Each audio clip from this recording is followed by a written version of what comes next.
Good morning students. चलिए आज के वीडियो लेक्चर में हम जो है औसत लागत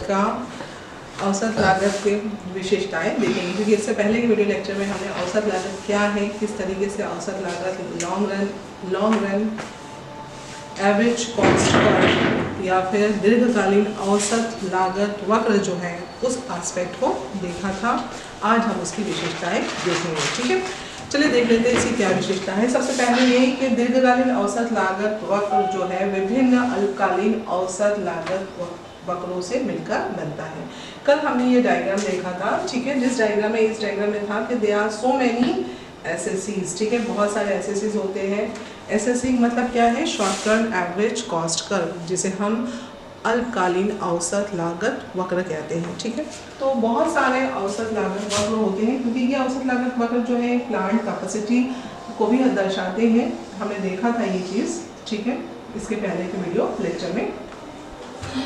तो आपका जो long run average cost curve होता है, दीर्घकालीन औसत लागत वक्र होता है, ये दीर्घकालीन औसत लागत वक्र बहुत सारे अल्पकालीन औसत लागत वक्रों से मिलकर बना होता है। ठीक है, दूसरा ये कि दीर्घकालीन औसत लागत वक्र यू आकार का होता है। ठीक है, यू आकार का है, इसका शेप जो है आप देख सकते हो अंग्रेजी के यू शब्द के जैसा होता है, यू अल्फ़ाबेट के जैसा होता है, लेकिन जैसे समय काल बढ़ता जाता है वैसे वैसे ये जो है थोड़ा सा फ्लैट हो जाता है, इसे चपटा आकार होता है। तो एग्जैक्टली ये यू शेप जो है वैसा नहीं होता। ठीक है, आप जिस तरीके से बोलेंगे कि इस प्रकार से कर, तो ये इस प्रकार से कर नहीं होता, ये फ्लैटन यू शेप कर्व होता है, चपटा आकार का वक्र होता है। ठीक है, उसी के साथ साथ दीर्घकालीन औसत लागत वक्र जो है सभी अल्पकालीन औसत लागत वक्रों को उनके न्यूनतम बिंदु पर स्पर्श नहीं करता। देख लीजिए कि ये हमने जो कर्व बनाया है, ठीक है, ये जो हम देख रहे हैं एलएससी वक्र, ये जो एलएससी वक्र है, इट्स नॉट नेसेसरी, जरूरी नहीं है कि आपके जितने एसएससीज हैं, ठीक है, उन एसएससीज के जो न्यूनतम पॉइंट्स हैं उसको ज्वाइन कर ये हो। ठीक है, इट्स नॉट नेसेसरी। ये किसी एक एसएससी के न्यूनतम बिंदु को टच करता है।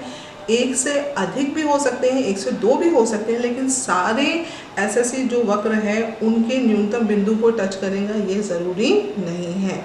लेकिन ये भी ज़रूरी है कि मिनिमम एक जो एसएससी है उसके न्यूनतम बिंदु को एलएससी वक्र जो है टच करना चाहिए। ठीक है, उसे न्यूनतम बिंदु को टच करना चाहिए।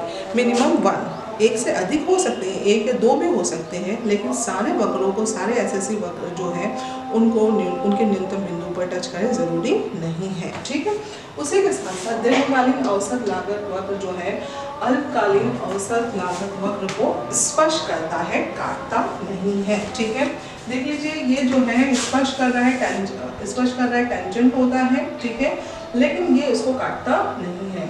आप बोलेंगे कि इस प्रकार से है, ऐसा जरूरी नहीं है, ये नहीं होता। ओके, ये किसी भी स्थिति में एसएससी के ऊपर नहीं होता। ठीक है, लॉन्ग रन एवरेज कॉस्ट जो होती है, दीर्घकालीन औसत लागत वक्र जो है और दीर्घकालीन औसत लागत जो है वो नॉर्मली अल्पकालीन औसत लागत वक्र से हमेशा कम होती है। ठीक है, तो इसलिए आप ये बोल सकते हैं और इसलिए आप ये देख सकते हैं कि ये जो है अल्पकालीन औसत लागत के ऊपर नहीं जाएगा और औसत लागत वक्र के ऊपर ये वक्र नहीं जाता, उसको काटता नहीं है। ठीक है, एलएससी सदैव एसएससी के नीचे होता है, अर्थात एलएससी सदैव कम होती है। ठीक है, जो वही मैंने आपसे कहा कि लॉन्ग रन एवरेज कॉस्ट जो है वो शॉर्ट रन एवरेज कॉस्ट की तुलना में हमेशा कम होती है। ठीक है, उसी प्रकार से एलएससी रेखा फर्म के लिए विभिन्न उत्पादन मात्राओं पर औसत लागत संभावनाओं को व्यक्त करती है। ठीक है, ये जो आपका एलएससी कर्व है, ठीक है, ये क्या है? एलएससी रेखा फर्म के लिए विभिन्न उत्पादन मात्राओं पर, विभिन्न उत्पादन मात्राएं देख लीजिए। यदि हम ये एसएससी की बात करें, उसी प्रकार से ये एसएससी 2 की बात करें, ये एसएससी 3 है, एसएससी 4 है।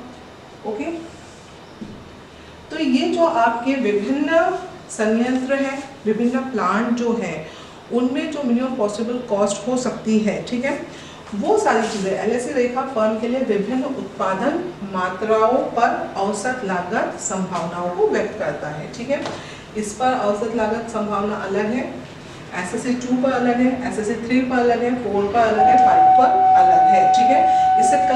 इसके पहले के वीडियो लेक्चर में ये बताया था, जैसे 1000 यूनिट उत्पादन करना है तो हम प्लांट 1 को एसएससी 1 को यूज़ कर सकते हैं। 2000 यूनिट उत्पादन करना है तो उस पर जो कॉस्ट है वो सबसे कम आ रही है जो एसएससी 2 पर। उसी प्रकार से एसएससी 3 पर जो है 3000 यूनिट उत्पादन की जो कॉस्ट है वो सबसे कम आ रही है। तो जो विभिन्न पॉसिबिलिटीज़ हैं, ठीक है, वो वहाँ पर अवेलेबल होती है एलएसी वक्र पर, ठीक है। ये संभावनाएं दर्शाता है। एलएसी रेखा फर्म का न्यूनतम बिंदु, दीर्घकालीन न्यूनतम औसत लागत व अनुकूलतम उत्पादन स्तर को बताता है। ये जो आपका न्यूनतम बिंदु है, ठीक है, यहाँ पर देख लीजिए, ये थोड़ा सा बराबर नहीं बना है। अगर हम इसकी बात करें, ये वक्र को देखिए, ओके, ये वक्र जो है ये न्यूनतम बिंदु है, ठीक है, और ये एसएससी 3 पर न्यूनतम बिंदु है। उसी के साथ साथ ये जो आपका long run average cost curve है, ठीक है, दीर्घकालीन औसत लागत वक्र है, उस दीर्घकालीन औसत लागत वक्र का भी ये क्या है, न्यूनतम बिंदु है। और यही न्यूनतम बिंदु क्या बता रहा है, अनुकूलतम उत्पादन के स्तर को दर्शाता है, ठीक है। उसी के साथ साथ एलएसी न्यूनतम लागत पर उत्पादन की सर्वश्रेष्ठ संभावनाओं को प्रकट करता है, इसलिए इसको आयोजन वक्र भी कहते हैं। देखिए बेसिकली इसे आपका जो एलएसी होता है, long run average cost curve है, दीर्घकालीन औसत लागत वक्र जो है, दीर्घकालीन औसत लागत वक्र को जो है हम एनवेलप वक्र भी कहते हैं, ठीक है। क्योंकि ये एनवेलप कर्व क्यों कहते हैं, क्योंकि इसके अंदर बहुत सारे एसएससीज का क्या होता है, समावेश होता है, ठीक है, इसलिए इसे एनवेलप वक्र भी कहते हैं। इसे हम जो है प्लानिंग कर्व भी कहते हैं, ठीक है, नियोजन वक्र भी कहते हैं। नियोजन वक्र क्यों कहते हैं, क्योंकि इसके एलएसी के माध्यम से एक फर्म जो है अपने सर्वश्रेष्ठ उत्पादन की मात्रा, ठीक है, अनुकूलतम उत्पादन की मात्रा कम से कम खर्च पर भी प्रिडिक्ट कर सकती है, ठीक है, उसका वो पॉसिबिलिटी को देख सकती है। जैसे कि एलएसी न्यूनतम लागत पर उत्पादन की सर्वश्रेष्ठ संभावनाओं को प्रकट करती है, ठीक है, इसलिए इसे जो है आयोजन वक्र भी कहते हैं, प्लानिंग वक्र भी कहते हैं, ठीक है, और प्लानिंग कर्व भी कहते हैं। तो ये हो गया आपका दीर्घकालीन औसत लागत वक्र की विशेषता है। उसी प्रकार से हमारा जो है दीर्घकालीन सीमांत लागत वक्र भी है।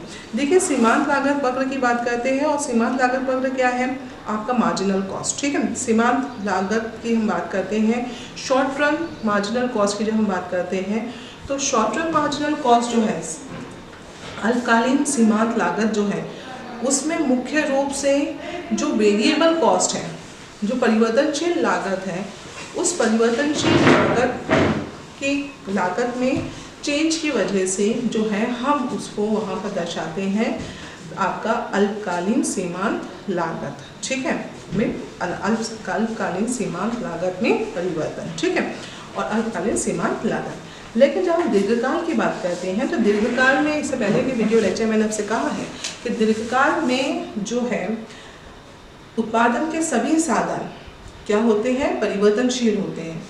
तो टोटल कॉस्ट जो है, उत्पादन की टोटल कॉस्ट, जिसमें आप जो है सभी साधनों की कॉस्ट ले लीजिए, ठीक है, तो उन कॉस्ट में होने वाला परिवर्तन किस वजह से, एक यूनिट जो है, एक इकाई जो है, उसकी कॉस्ट में उस एक इकाई को हम अगर उत्पादन करते हैं तो उसकी वजह से जो आपकी टोटल कॉस्ट में होने वाला परिवर्तन है, ठीक है, उसी को हम क्या कहते हैं, मार्जिनल कॉस्ट कहते हैं, ठीक है, और सीमांत लागत कहते हैं। तो अल्पकाल में जो है हम सिर्फ वहाँ पर किस चीज़ को देखते हैं, परिवर्तनशील लागत को देखते हैं, और जब हम दीर्घकाल की बात करते हैं तो यहाँ पर केवल परिवर्तनशील लागत नहीं होती, क्योंकि दीर्घकाल में सारी लागतें क्या हो जाती हैं, परिवर्तनशील हो जाती हैं। ठीक है, वहाँ पर फिक्स्ड कॉस्ट वाली बात नहीं रहती। तो जो टोटल कॉस्ट में होने वाला परिवर्तन है वो किस वजह से हो रहा है, एक एक्स्ट्रा इकाई की उत्पादन की वजह से, तो उसे हम क्या कहेंगे, दीर्घकालीन सीमांत लागत। ठीक है, दीर्घकालीन सीमांत लागत वक्र की बात करें तो वो भी जो है आपका लगभग इसी प्रकार से बनता है। ठीक है, जैसा आपका लॉन्ग रन एवरेज कॉस्ट है, लेकिन लॉन्ग रन एवरेज कॉस्ट में आप जो है देखते हैं कि इसमें बहुत सारे शॉर्ट रन एवरेज कॉस्ट का क्या होता है, समावेश होता है, और ये एक एनवलप वक्र होता है। तो लॉन्ग रन आपका मार्जिनल कॉस्ट कर्व जो है वो उस प्रकार से एनवलप वक्र नहीं होता। ठीक है, एनवलप कर्व वो नहीं होता है। ठीक है, तो आज हम लोगों ने अपना ये जो चैप्टर है आपका लागत विश्लेषण, या हम इसको लागत के सिद्धांत कहते हैं, इस एस्पेक्ट को हमने देख लिया है। ठीक है, अब इसके बाद के वीडियो लेक्चर में हम जो है नया एस्पेक्ट जो कि आपका आगम है या फिर रेवेन्यू है, उस एस्पेक्ट को देखेंगे। और रेवेन्यू जो है एक छोटा चैप्टर है जिसमें हमें सिर्फ 2-3 कॉन्सेप्ट्स देखने हैं और उन 2-3 कॉन्सेप्ट्स की रिलेशनशिप को देखना है। ठीक है, तो अब इसके बाद के वीडियो लेक्चर में हम जो है रेवेन्यू का एस्पेक्ट स्टार्ट करेंगे। Thank you.